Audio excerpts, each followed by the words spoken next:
اگر ان تاروں کو عام تاروں جیسا سمجھ کر ہاتھ ڈالو گے تو تمہاری جان چلی جائے گی۔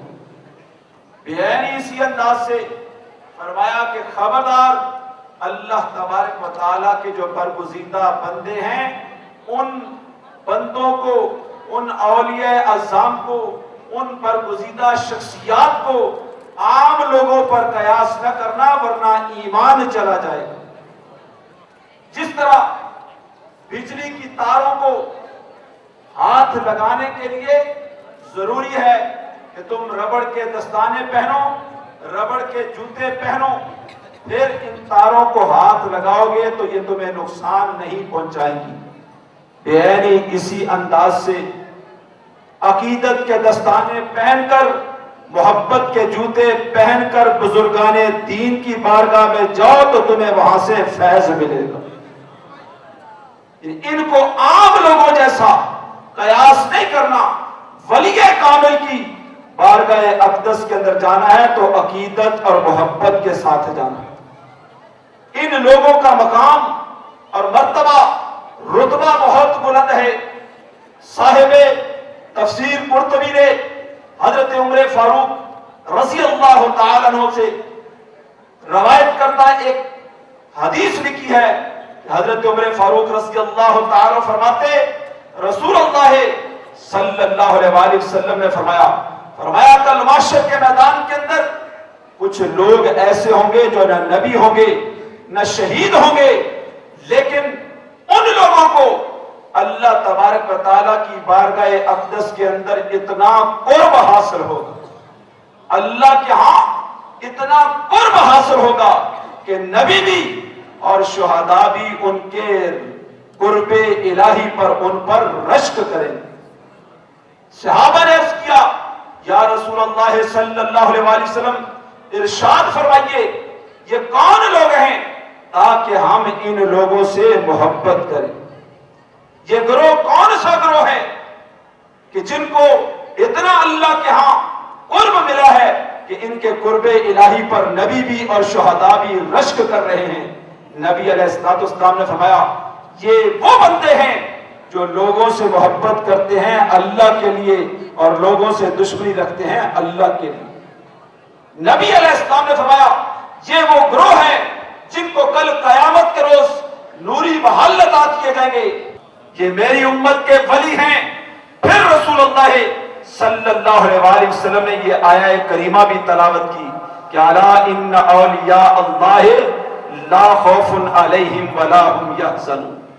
بزرگان دین اللہ تبارک و تعالیٰ کے جو برگزیدہ بندے ہیں ان کو اللہ رب العزت نے یہ مقام عطا فرمایا ہے کہ یہ جس پر نظر ڈال دیتے ہیں، جو ان کے پاس آ کر بیٹھتا ہے اس کی قسمت کو بدل کر رکھ دیتے ہیں۔ صحبت مجلس پیر میرے دی بہتر نفل نمازوں، صحبت سنگت پیر میرے دی، صحبت مجلس پیر میرے دی بہتر نفل نمازوں، ایک ایک سخن شریف موناندہ کردہ محرم رازوں، ایک ایک سخن شریف موناندہ کردہ محرم رازوں۔ ان بزرگان دین کا مقام، ان کا مرتبہ اتنا بلند ہے۔ ابن ماجہ کے اندر حدیث ہے، مشکوٰۃ شریف کے اندر بھی موجود۔ آج کل تو لوگ مسجد میں جا کر نماز پڑھتے ہیں، نماز پڑھنے والا بھی جماعت میں کھڑا ہوتا ہے اور وہ لوگ بھی کھڑے ہوتے ہیں جو جوتے چرانے کی نیت سے جاتے ہیں، ایک ہی صف میں کھڑے ہو جاتے ہیں، لیکن کل محشر کے روز حکم ہو جائے گا وَامْتَازُوا الْيَوْمَ أَيُّهَا الْمُجْرِمُونَ، اے مجرموں، اے دوستیوں، تم الگ لائنیں بنا کر کھڑے ہو جاؤ۔ وہ لوگ جو دوزخ میں جانے والے ہوں گے وہ الگ صفیں بنائے کھڑے ہوں گے۔ ان کے سامنے سے جب اللہ کا مومن بندہ، اللہ کا ولی گزرے گا، ان دوستیوں میں سے نبی علیہ السلام نے فرمایا ان دوستیوں میں سے ایک آگے بڑھ کر کہے گا اے اللہ کے بندے مجھے پہچانا ہے؟ میں وہ ہوں جس نے آپ کو پانی پلایا تھا. ایک اور بندہ آگے بڑھ کر عرض کرے گا اے اللہ کے برگزیدہ بندے مجھے پہچانا ہے, میں وہ ہوں جنہوں نے آپ کو وضو کرایا تھا. وہ اللہ کا برگزیدہ بندہ رب کی بارگاہ اقدس کے اندر عرض کرے گا فَيَشْفَعُ لَهُ فَيُدْخِلُهُ الْجَنَّةَ. وہ اللہ کا نیک بندہ, وہ ولی کامل ان لوگوں کی سفارش کرے گا جو ان کی خدمت کرتے ہوں گے. اللہ تبارک و تعالیٰ ان کی شفاعت کے صدقے ان دوستیوں کو جنت عطا فرما دے. یہ مقام ہے ان اولیاء اعظم کے پاس آنے والے کے لیے. جو بندہ آ کر بیٹھ جاتا ہے اس کی تقدیر بدل جاتی ہے. یک زمانہ صحبت اولیاء,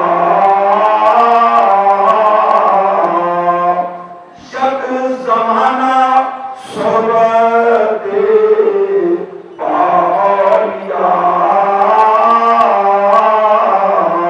بہتر از صد سال تاج بیریا.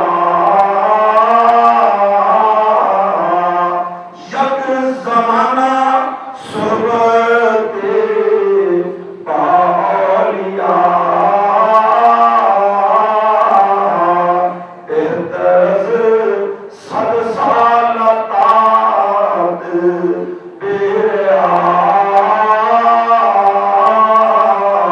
ایک طرف بندہ 100 سال تک نفلی عبادت کرتا ہے, دوسری طرف بندہ ولی کامل کی مجلس کے اندر اس کی صحبت کے اندر ایک لمحے کے لیے جا کر بیٹھے. وہ بندہ زیادہ فضیلت کا حامل ہے جو ولی کامل کی بارگاہ میں جا کر بیٹھ رہا. لجپال پریت نو توڑ دے نہیں, جن پاں پھڑ دے انہوں چھوڑ دے نہیں.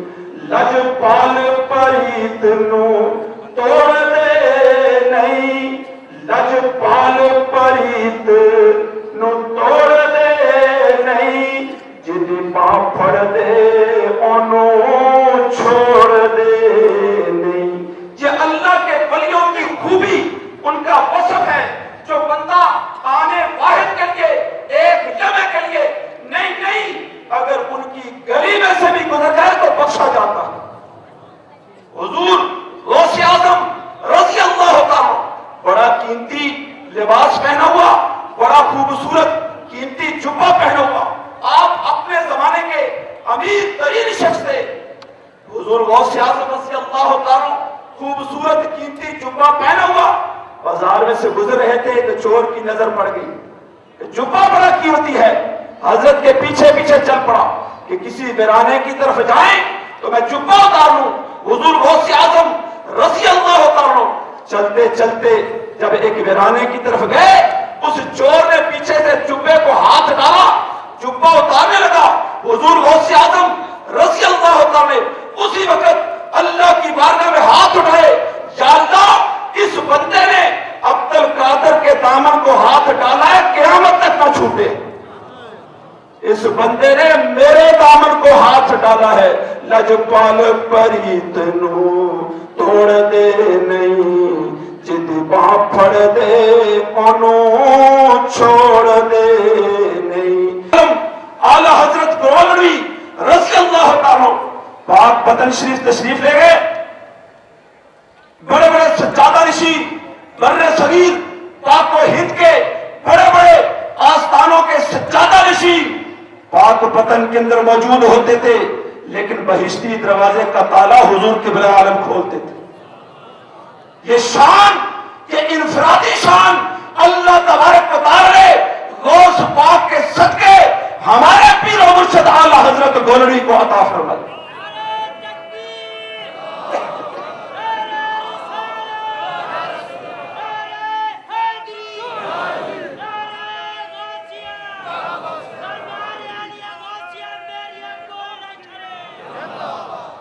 یہ انفرادی شان سلسلہ چشتیہ ہو, نقشبندیہ ہو, سوربندیہ ہو یا سلسلہ قادریہ کے بڑے بڑے مشائخ پاک بدن شریف تھے, لیکن دیوان صاحب نے آ کر حضور قبلہ عالم سے عرض کرنا, حضرت آ کر بہشتی دروازے کا تالا کھولے تاکہ لوگ اس میں سے داخل ہو کر گزریں.